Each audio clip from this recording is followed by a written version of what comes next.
আমার প্রিয় শিক্ষার্থীরা কেমন আছো? আশা করি সবাই ভালো আছো। প্রথমেই আজকের ক্লাসে তোমাদের সবাইকে আমি স্বাগতম জানাচ্ছি। আমরা আজকেও তোমাদের ষষ্ঠ অধ্যায়ের ডেটাবেজ ম্যানেজমেন্ট সিস্টেমের যে চ্যাপ্টারটা, ওই চ্যাপ্টার নিয়ে আলোচনা করব। আজকে হবে পার্ট 4। যারা পার্ট 1, 2, 3 দেখো নাই এখন পর্যন্ত, তারা পার্ট 1, 2, 3 আগে দেখে নিও, তারপর পার্ট 4টা তোমরা শুরু করবে, তাহলে তোমাদের জন্য ভালো হবে। তাহলে চলো শুরু করা যাক। দুটি ছবি দেখতে পারতেছি, ছবিগুলো দেখে আমরা কি বুঝি? প্রথম যেই ছবি এখানে দেখতে পারতেছি, একজন ব্যক্তি আরেকজন ব্যক্তির সাথে হাত মিলাচ্ছে। আর দ্বিতীয় ছবিতে অনেকগুলো ব্যক্তি অনেকজনের সাথে হাত মিলাচ্ছে। আসলে তারা একজন আরেকজনের সাথে সম্পর্ক সৃষ্টি করতেছে। তাহলে এই ছবিগুলোতেই আমরা আসলে কি বুঝি পরস্পরের মধ্যে সম্পর্ক। আজকে আমরা অ্যাকচুয়ালি সম্পর্কই পড়ব, তবে এটা একটু অন্য ধরনের সম্পর্ক। এটা হচ্ছে তোমাদের ডেটাবেজের সম্পর্ক, ডেটাবেজ রিলেশন সম্পর্কে আমরা আলোচনা করব। চলো তাহলে দেখা যাক আজকে আমরা কি কি শিখব ডেটাবেজের রিলেশনের ব্যাপারে। প্রথমে আমরা যেটা শিখব, ডেটাবেজের রিলেশন বলতে কি বুঝো, বা রিলেশন, তারপরে রিলেশন তৈরির শর্ত, তারপরে রিলেশনের প্রকারভেদ। এই বিষয়গুলো সম্পর্কে আমরা আজকে বিস্তারিত জ্ঞান লাভ করার চেষ্টা করব। তাহলে চলো দেখি। প্রথমেই আমাদের আলোচনায় আছে ডেটাবেজের রিলেশন। ডেটাবেজের রিলেশন বলতে কি বুঝো? দেখো, একটি ডেটা টেবিলের ডেটার সাথে অন্য এক বা একাধিক ডেটা টেবিলের ডেটার সম্পর্ককে ডেটাবেজের রিলেশন বলে। মনে করো এখানে টেবিল এ আছে, টেবিল এর যে কোনো একটি বা একাধিক রেকর্ড হতে পারে বা ডেটা হতে পারে, তার সাথে টেবিল বি এর যেই রেকর্ড বা ডেটার যে সম্পর্ক, তাকেই বলা হয় ডেটাবেজের রিলেশন। একটা ডেটা টেবিলের একটি ডেটার সাথে বা রেকর্ডের সাথেও বলতে পারো যে একটি ডেটা টেবিলের একটি রেকর্ড বা ডেটার সাথে অন্য একটি ডেটা টেবিলের রেকর্ড বা ডেটার যে সম্পর্ক, এখানে একটি হতে পারে একাধিকও হতে পারে, যে সম্পর্কটা, সেই সম্পর্কটাকে বলা হয় ডেটাবেজ রিলেশন। আশা করি ডেটাবেজ রিলেশন তোমরা ক্লিয়ার বুঝতে পেরেছো। তারপরে আমরা যেটা দেখব, রিলেশন তৈরির শর্ত। 1 নম্বর যে শর্তটা, সেটা হচ্ছে রিলেশনাল ডেটা টেবিলগুলোর মধ্যে কমপক্ষে একটি কমন ফিল্ড থাকতে হবে। ফিল্ড কি, তারা তোমরা আগের ক্লাস যারা করেছো তারা খুব ভালো করে বুঝো। যেমন মনে করো দুইটা ডেটা টেবিল আছে, কমন ফিল্ডটা হচ্ছে রুল নাম্বার, তাহলে রুল নাম্বারের ভিত্তিতে আমাদের রিলেশন তৈরি করব। দুইটা টেবিল আছে, টেবিলের মাঝে তোমার কমন ফিল্ড হচ্ছে মনে করো স্টুডেন্ট আইডি, তাহলে স্টুডেন্ট আইডির ভিত্তিতে আমরা রিলেশন তৈরি করব। তারপরে বলা হচ্ছে কি, কমন ফিল্ডের ডেটা টাইপ, ফিল্ড সাইজ এবং ফরম্যাট একই হতে হবে। যদি মনে করো এ টেবিলের ডেটার যেই কমন ফিল্ডটা আছে, এ টেবিল এবং বি টেবিলের যে কমন ফিল্ড আছে, সেই কমন ফিল্ডের যদি ডেটার টাইপ মনে করো ধরো নিউমেরিক, এ টেবিলেও নিউমেরিক আছে, বি টেবিলেও নিউমেরিক আছে, বা এ টেবিলে তোমার ক্যারেক্টার টাইপ আছে, বি টেবিলেও ক্যারেক্টার টাইপ আছে, এরকম হতে হবে, না হলে রিলেশন হবে না। টাইপও একই হতে হবে, সাইজ একই হতে হবে, ফরম্যাটও একই হতে হবে। তারপরে আসো নাম্বার 2, যেটা হচ্ছে রিলেশনাল টেবিলগুলোর মধ্যে কমপক্ষে একটি টেবিলে অবশ্যই প্রাইমারি কি থাকতে হবে। প্রাইমারি কি ফিল্ড কি, তা তোমরা আগের ক্লাস যারা করেছো তারা হয়তোবা ভালো করে বুঝো, তো আমি এটা নিয়ে আর আলোচনা করতেছি না। রিলেশনাল ডেটা টেবিলের মধ্যে কমপক্ষে একটি কি থাকতে হবে, প্রাইমারি কি ফিল্ড থাকতে হবে। আর আমরা যখন রিলেশন করব, তখন ডেটা টেবিলের ফাইলগুলো একই সময়ে কি থাকতে হবে, ডেটা টেবিল বা ফাইলগুলো একই সময়ে খোলা থাকতে হবে। এই 3টা হচ্ছে রিলেশন তৈরির শর্ত। আশা করি ভালো করে বুঝতে পেরেছো। এখন আসো রিলেশনের প্রকারভেদ। রিলেশন আমরা আমাদের সিলেবাস অনুযায়ী জানি, ডেটাবেজের রিলেশন হচ্ছে 4 প্রকার। 1 নম্বর হচ্ছে 1 to 1 relation, 1 to many relation, many to 1 relation, many to many relation. আমরা একে একে এই 4 প্রকার রিলেশন নিয়ে আলোচনা করব এখন। প্রথমে দেখো 1 to 1 রিলেশন।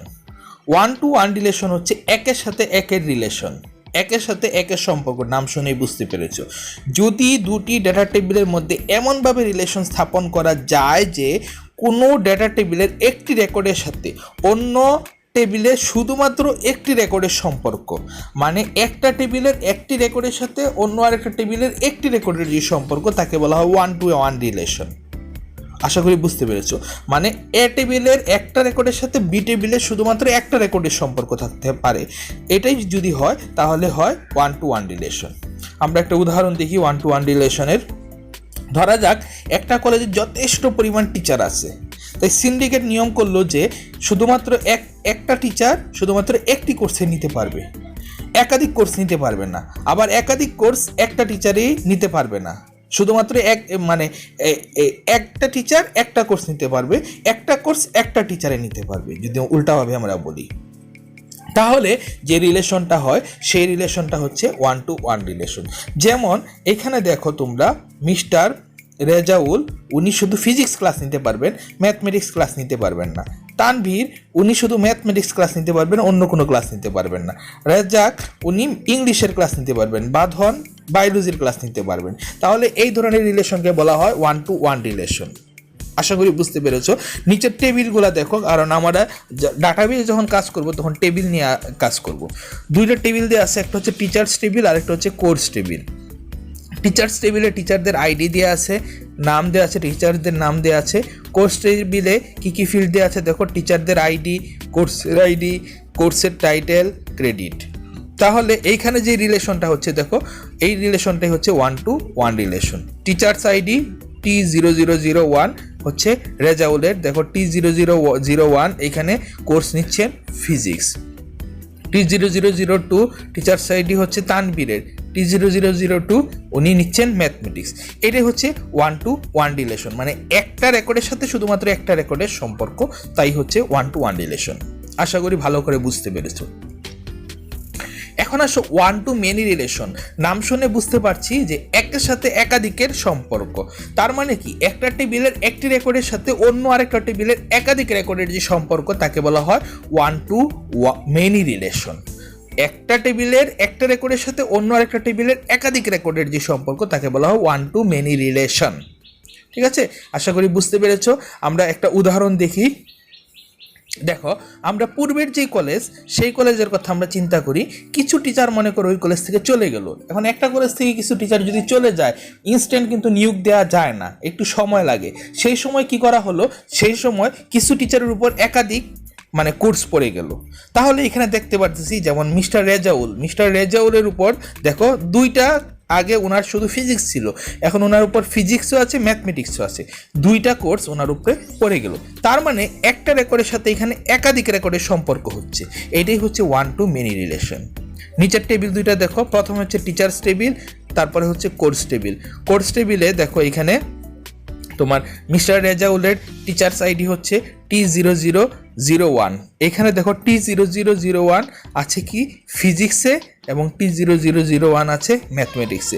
এটাই হচ্ছে 1-to-many রিলেশন। আশা করি উদাহরণটাও তোমরা ক্লিয়ার বুঝতে পেরেছো। তারপরে আসো many-to-one রিলেশন। এটার নাম শুনেই বুঝতে পারতেছি একাধিকের সাথে একটা সম্পর্ক।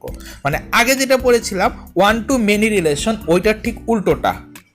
তার মানে কি, একাধিক রেকর্ডের সাথে একটা টেবিলের একাধিক রেকর্ডের সাথে আরেকটা টেবিলের একটা রেকর্ডের যে সম্পর্ক তাকে বলা হয় many-to-one রিলেশন। এটা ঠিক 1-to-many রিলেশনের উল্টো। আমি আবার বলতেছি, একটি টেবিলের একাধিক রেকর্ডের সাথে অন্য আরেকটা টেবিলের শুধুমাত্র একটা রেকর্ডের যে সম্পর্ক তাকে বলা হয় many-to-one রিলেশন। আমরা উদাহরণ দেখি। ওই যে আগের যে কলেজটা ছিল সেই কলেজে কিছুদিন পর মনে করো আবার বেশ কিছু টিচার নিয়োগ দেওয়া হলো। তো বেশ কিছু টিচার নিয়োগ দেওয়া হলে ধরো ওই একটা সাবজেক্টের এখন প্রচুর পরিমাণে টিচার আছে। তো এখানে কি এই একটা সাবজেক্টে একাধিক টিচারেও মনে করো ক্লাস করাতে পারবেন। ধরো ইংলিশ দেখা গেছে সিলেবাসটা অনেক বড়। তো সিলেবাসটা অনেক বড় এই কারণে দুইজন টিচারের উপর ইংলিশ পড়েছে, মিস্টার তানভীর এবং বাঁধন। এই দুইজন টিচারকে বলা হয়েছে, অধ্যক্ষ মহোদয় বলেছেন যে আপনারা দুইজন মিলে ইংলিশ শেষ করেন। তাহলে দেখা গেছে এখানে দুইটা রেকর্ডের সাথে একটা রেকর্ডের সম্পর্ক হয়েছে। তার মানে many-to এখানে one রিলেশন হয়েছে, মানে একাধিক রেকর্ডের সাথে একটা রেকর্ডের সম্পর্ক। দেখো নিচের টেবিল, টিচার্স টেবিল এবং কোর্স টেবিল। এখানে টিচার্স টেবিলে দেখো টিচার্স আইডি দেওয়া আছে T0001, T0002, T0003, T0004।